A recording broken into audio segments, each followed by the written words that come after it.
Hey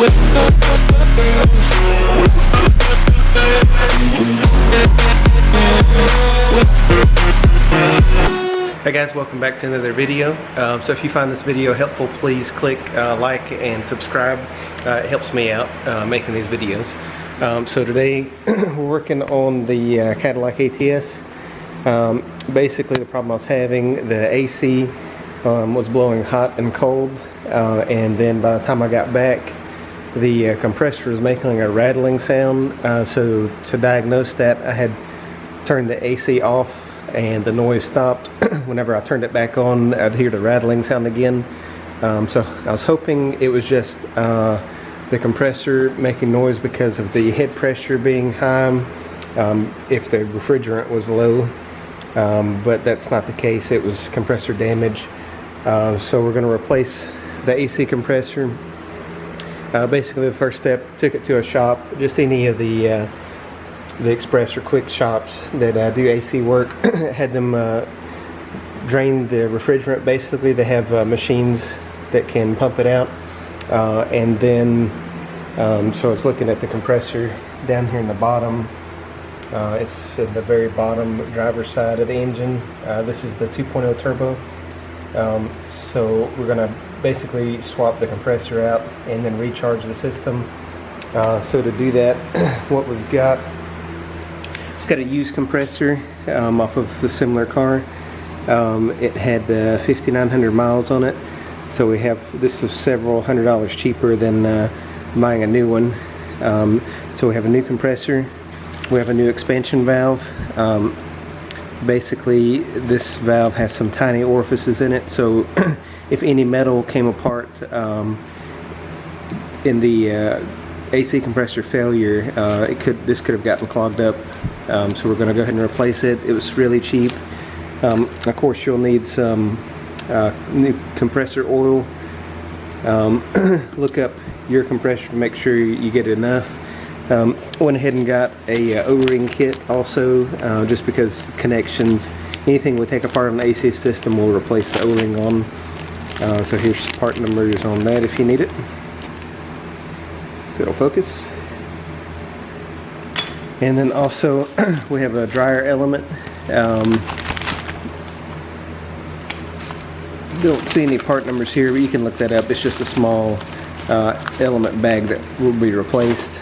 And then of course you'll need refrigerant. Make sure you look up your system capacity. You'll need a digital scale to make sure you can weigh it out correctly.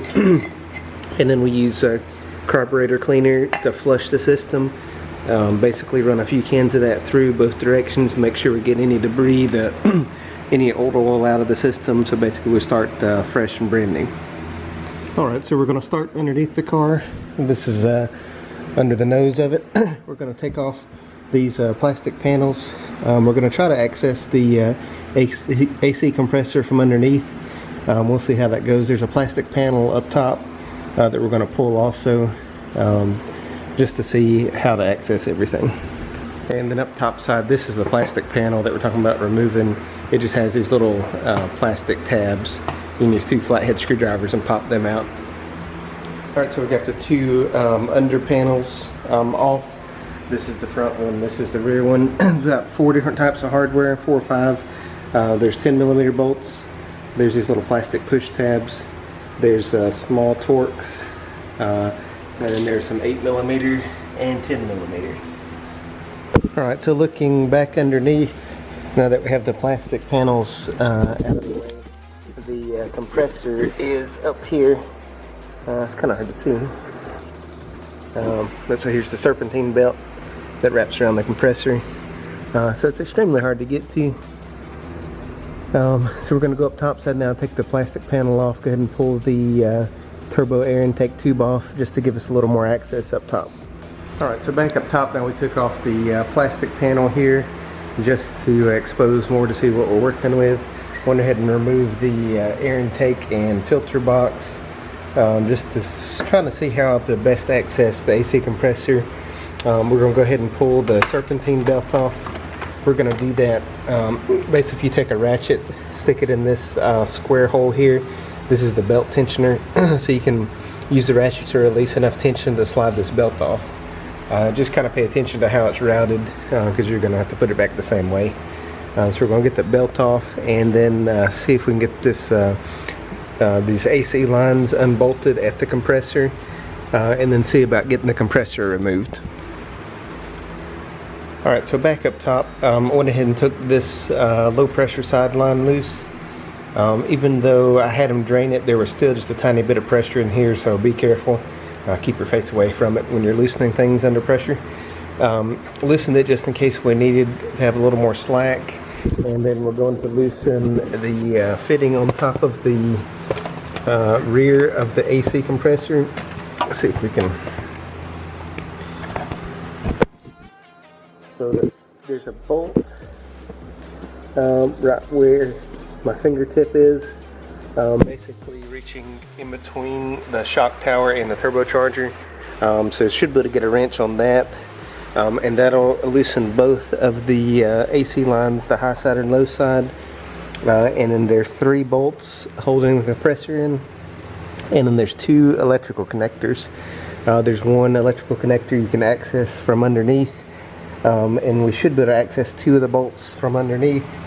And then the 3rd bolt is here in the front, just underneath the water pump. Right here. Let me move the light.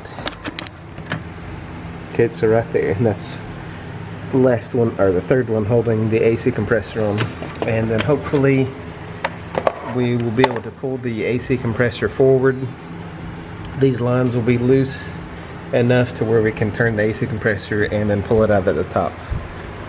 Okay, so we're underneath. I already disconnected this electrical connector. It has a little white pull tab. You have to slide it out to get the connector to release. There's one nut there with a stud. See if I can point to it. There. So you'll take that nut loose.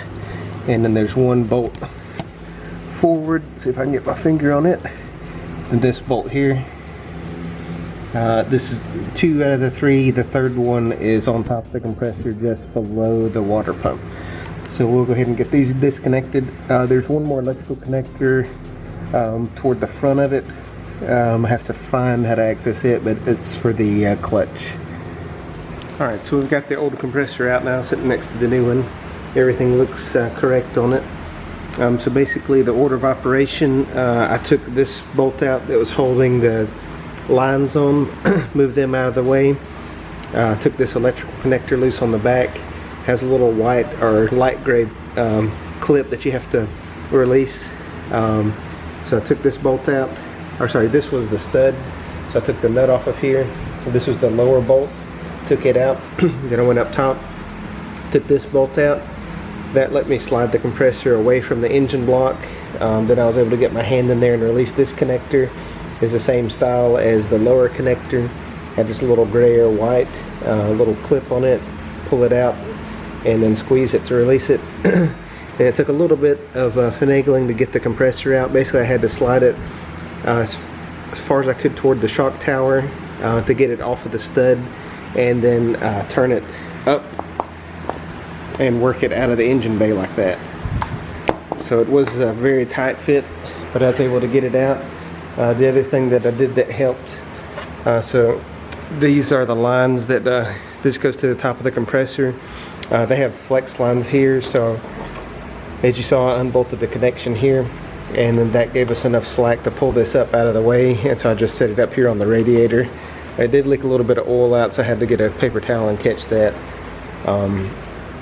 So that's how we get the compressor out. There was also a little push-in Christmas tree type style tab holding the connector on, so that just pulls out of the compressor. So next we're going to clean it up, go ahead and flush the system, replace the expansion valve in the dryer, get the compressor back installed, replace all these O-rings because they did get chewed up some. See if it'll focus on that. Well, yeah, so the O-rings did get chewed up a little bit, so we'll go ahead and replace those. Replace the O-ring on this connection, and then flush it with the carb cleaner until we have till it's clean, no debris or metal shavings coming out. We'll go ahead and make sure we get all the contaminants out of the system. Then we'll make all the connections again, vacuum it, so we'll let it sit on vacuum, make sure we don't have any leaks, and then we'll recharge it. Alright, so next we're going to do the expansion valve. On this car, it's on the driver's side in the firewall area, or up against the firewall area. It's this piece here. Has the low and high side lines and the stud there in the center. So basically we're going to have to take all these clamps loose that hold the lines on, and then we'll take the stud loose. That'll release the lines, and there's 2 Allen bolts that hold this block to the firewall. Go ahead and replace all the seals on it also. Before that, we'll go ahead and flush it, make sure we get all, if there's any debris in there, we'll get it flushed out. Alright, and so basically what we've done, we disconnected the hard tubes that were going to the expansion block. There was 2 brackets, one on the shock tower there, one on the frame rail down here. Pulled this out, that way we get the ends close together. This was the end that's connected to the compressor. So the low pressure line, the larger one, we have the end of it disconnected, so it was super easy to clean it out. We did the same thing for the low pressure line on this side, which is super short, so it was easy to clean out. Then the high pressure side, we used about 3 cans of carburetor cleaner. Did 2 cans through this compressor side, and then we reverse flowed it, did about another can through the expansion block side. Basically just a little bit at a time. Took about an hour or so. And so these paper towels kind of show the story. This was the very first one that we did. Of course, a lot of compressor oil and gunk. This one was a few into it. This was about after the first can. And as you can see, it progressively gets better. So this was about 2 cans, about 2 rolls of paper towels. Just make sure we get it perfectly clean. The thing about the carburetor cleaner is it breaks the oil down, and then also evaporates quickly. So while we're replacing the O-rings and putting the new expansion block on, and then changing the dryer bag, the rest of the system have plenty of time to dry out. Okay, so to flush, what we would do is fill this with carburetor cleaner, give it a few seconds to get some in there. Then we'd take this with just shop air, put it on there. We'd cover the other end with a paper towel, then apply pressure to it and wait for it to stop blowing out of this end. And then, so that's the process. Just keep repeating it until you get clean. Then reverse it, put the carburetor cleaner in this end, blow it through with shop air, and then collect it coming out of this end. So next we're going to replace the O-rings on the bulkheads where the expansion block goes. Put the new expansion block on, and then start reconnecting the hard lines, replacing O-rings as we go. Once we get all the hard lines back in place, with the exception of the ones that go to the compressor, we're going to leave those out while we put the new compressor in. And then, so those will be this will be the last connection that we make. Put new O-rings on there, and then put that back once we get the new compressor on. Alright, and then laying underneath the nose, on the passenger side, there's this plastic plug. It's a 14mm hex, and that's what you have to take out to get the dryer bag out. So go ahead and pull it, and then replace that bag. Alright, so this is the hex plug that we took out. There's a little filter screen on here. It does have some debris in it, so we're going to clean this up with carburetor cleaner also. And then looking inside the pipe, you can see the dryer bag, so we'll pull it out and then get the new one installed, and then reinstall the plug once we have it cleaned. Alright, here's the old dryer bag, just pulled it out. There's also metal particulates trapped on it. I assume that's pieces from inside the old compressor. So it's good we got that cleaned out. I'm going to spray up in there with carburetor cleaner also. Make sure you wash out the walls on the side.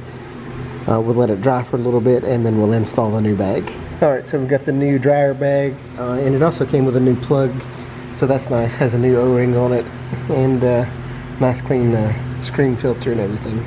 So we'll go ahead and get these installed and then go back up topside. Alright, so next we went ahead and put the new expansion valve in, or block in. Went ahead and replaced all 4 new O-rings. It was 2 4mm hollow hex bolts, and then installed the stud, and then it was the 13mm nut back on. I'm going to go ahead and reinstall the brake booster fitting. It just pushes in.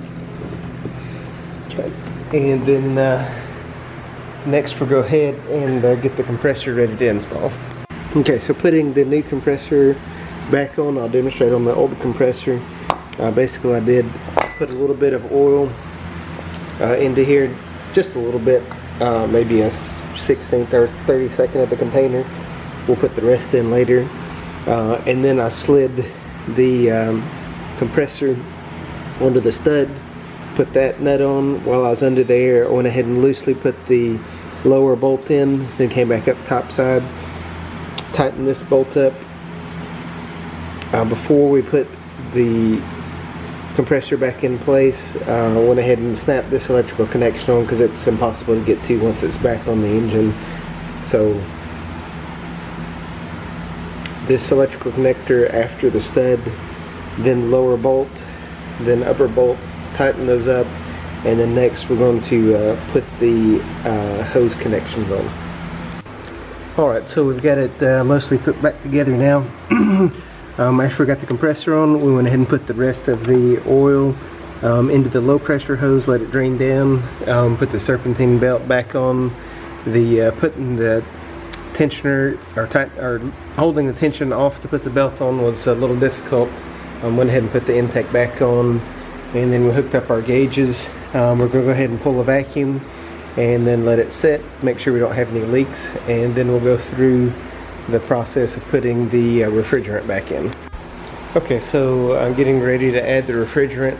Basically we're pulling a vacuum on the system.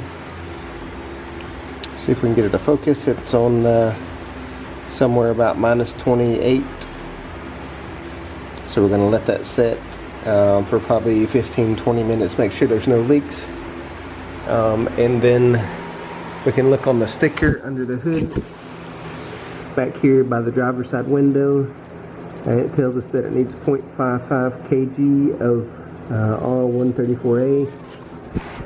So that works out to 19.4 ounces, since these cans are measured in ounces and grams. We figured it out with ounces.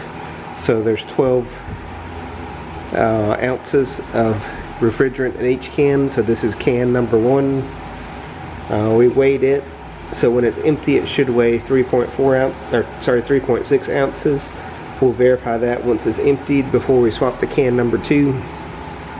So we pre-weighed can number 2, and if everything's correct as far as the amount that's in each can, this one will stop at 7.7 ounces. We'll verify it. So we just have a digital kitchen scale measured in pound ounces. Sorry, the light's reflecting. So we'll once the vacuum is pulled and set, then we'll go ahead and swap the cans on, and then start putting the refrigerant in. Alright, so it took a few times back and forth, but we got the refrigerant measured in to 0.1 of an ounce, and then the gauges are looking pretty good, about where they're supposed to be. Low side and high side based on the ambient temperature, and then the air inside the car is blowing nice and cold. So we'll put it back together and then check it again tomorrow morning as far as the air conditioner, make sure it's blowing cold, and then it'll be ready to go. So if you found this video helpful, please consider like and subscribing. It helps me know what type of content to make in the future. Thanks for watching.